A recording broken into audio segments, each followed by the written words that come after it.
parte. Muchas veces el éxito, acá dice la tercera expresión, es depende del proceso de recogida y transporte del agua.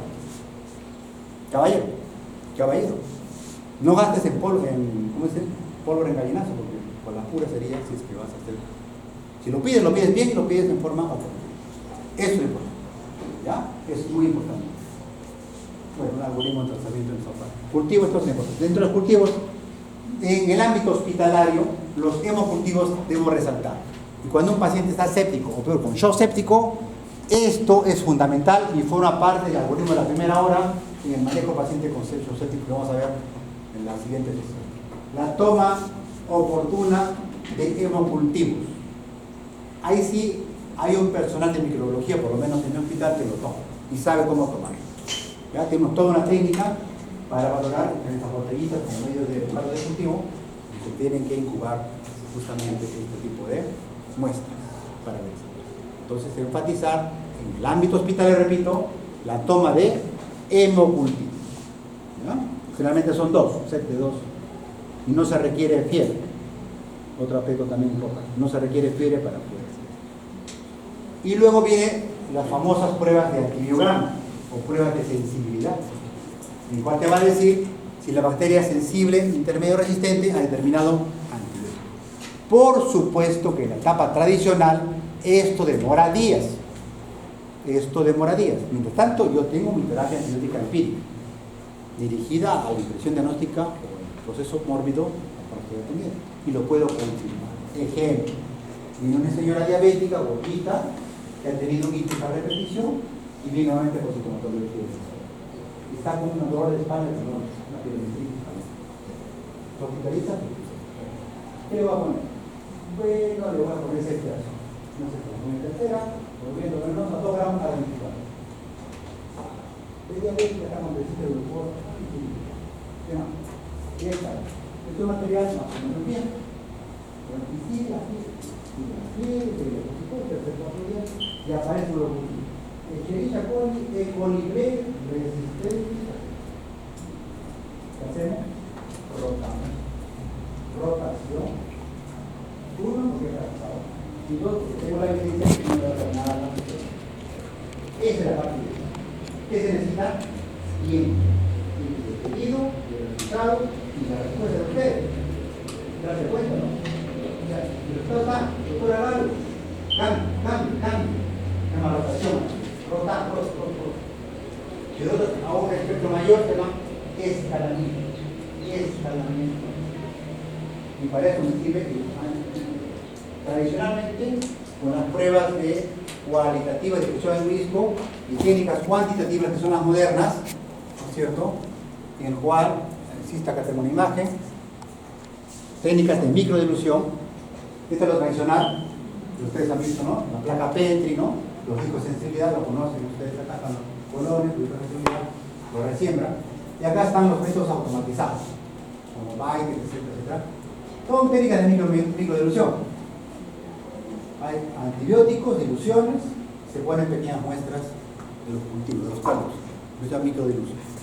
Y aparece automáticamente, ya con lecturas automatizadas, aparecen los resultados. Ya todo es automatizado, ya aparece, ya no se requiere esa parte. Eso denominan métodos automatizados, que es hoy por hoy el método estándar de detección de patógenos y de pruebas de sensibilidad. Y para eso ustedes tienen que saber pedirlo e interpretarlo.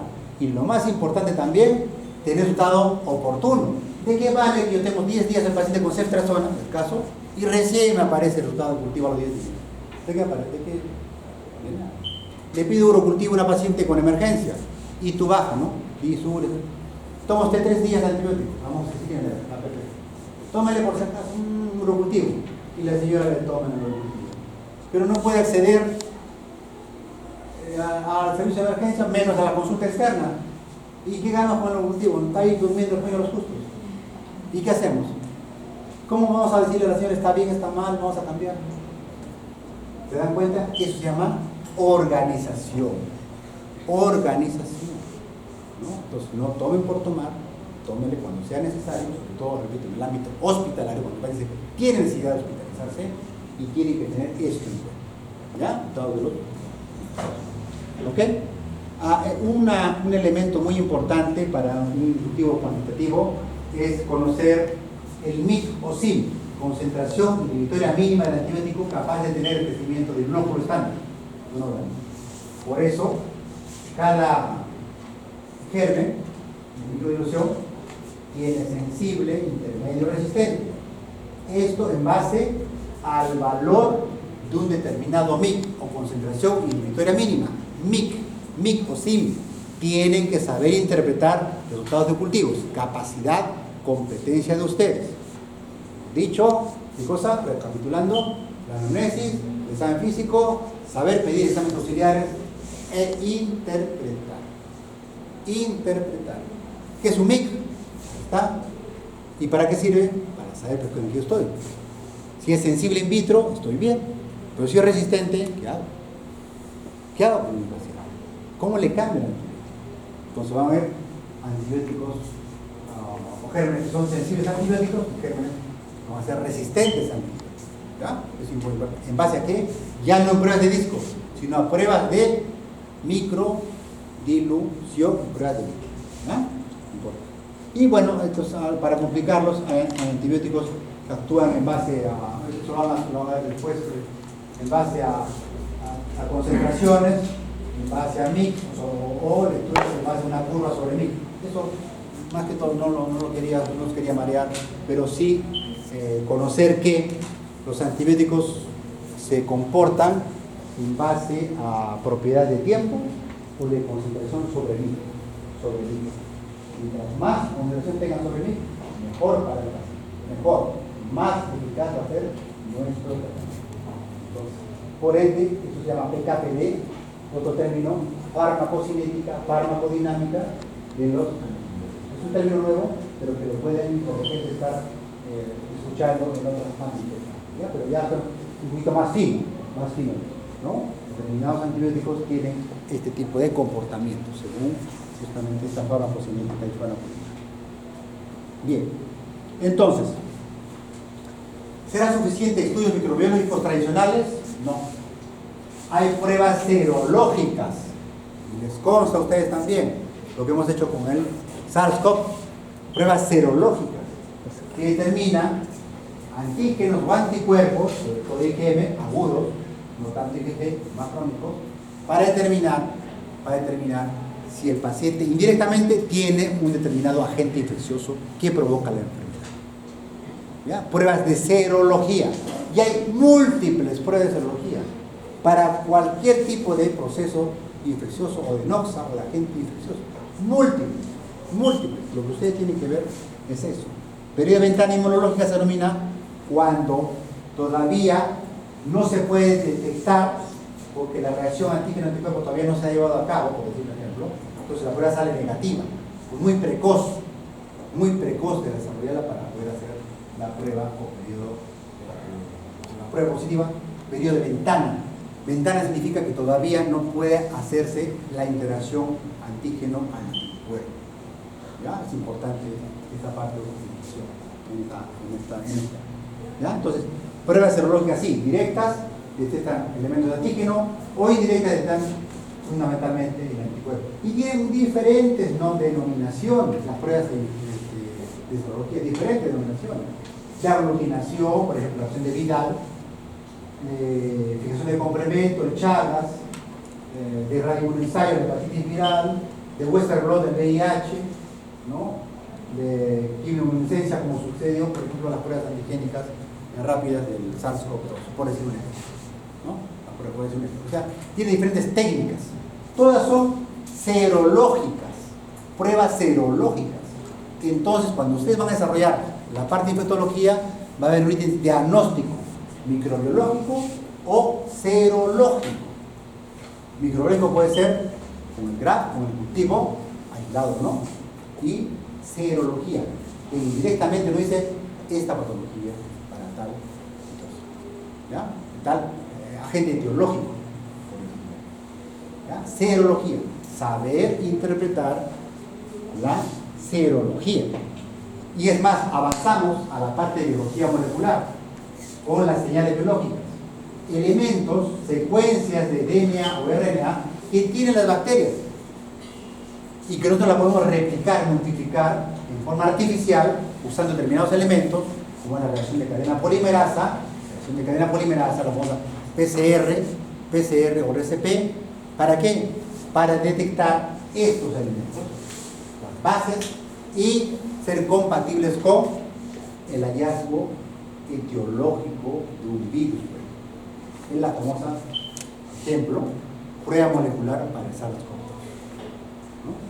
RCP en tiempo real, reacción de cadena polimerasa en tiempo real. Se está multiplicándose y se detectan estas señales y esto conforma una gran cadena y esto es compatible con SARS-CoV-2, ¿no? Pruebas moleculares, reacción de cadena polimerasa. La polimerasa es una enzima que permite la amplificación, ¿dónde está?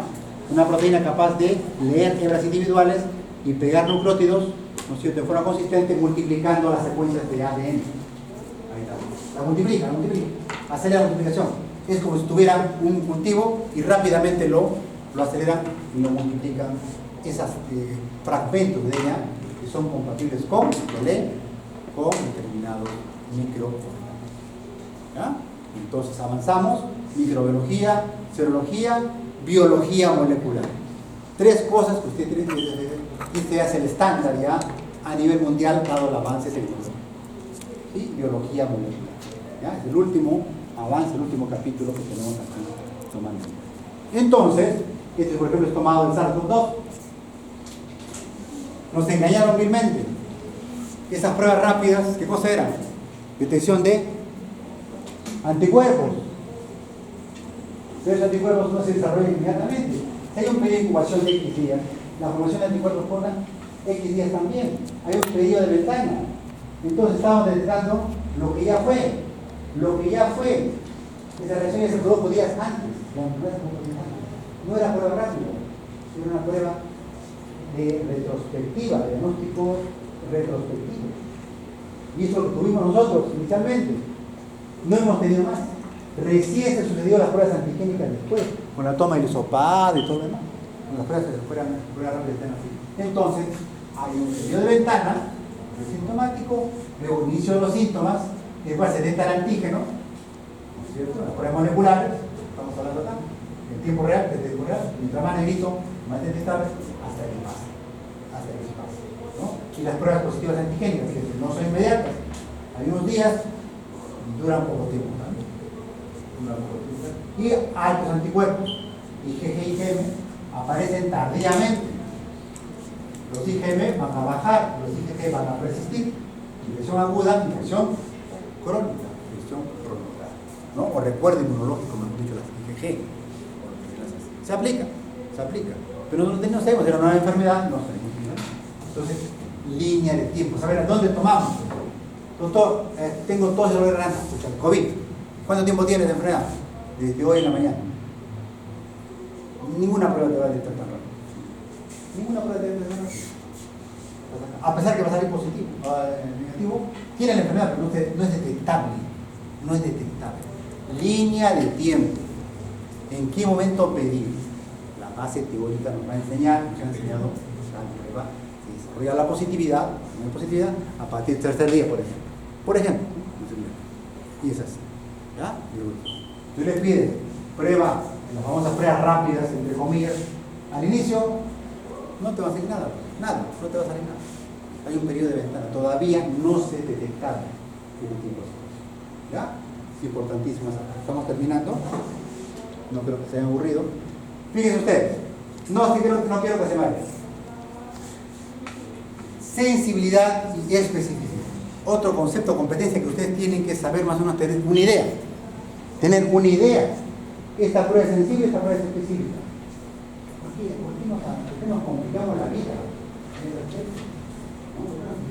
La prueba de unos sensibilidad para un determinado virus, 50% de sensibilidad. ¿Qué significa? Buena análisis. Si el 50% ya estaba positiva, ¿qué decir? Es cumplir. Si sale positiva, tiene suerte. Si sale negativa, será confirmatoria de esa prueba. Sensibilidad y especificidad. Fíjense ustedes, en la situación de la enfermedad hay una situación real de enfermedad, el cual el paciente verdaderamente es enfermo, ¿no? Y un resultado de laboratorio o resultado de laboratorio. Si es enfermo y sale positivo, verdadero positivo. El mundo ideal, 100%, pero nunca es así. Nunca se llega al 100%. Nunca. Porque puede haber enfermos que salgan falsos o negativos, ¿no es cierto? Enfermos.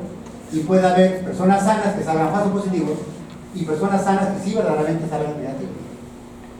¿Se dan cuenta? Hay 4 poblaciones de pacientes. Cada vez que tengan una prueba, ¿no es cierto? Hay 4 poblaciones de pacientes. Verdadero positivo, verdadero negativo, falso negativo. El total de enfermos es verdadero positivo con falso negativo. Y el total de sanos es falso positivo con verdadero negativo. Es un juego de palabras, pero tienen que aprender un poquito de eso. ¿A qué voy? ¿A qué voy? Que la sensibilidad es la probabilidad de clasificar correctamente a un individuo enfermo.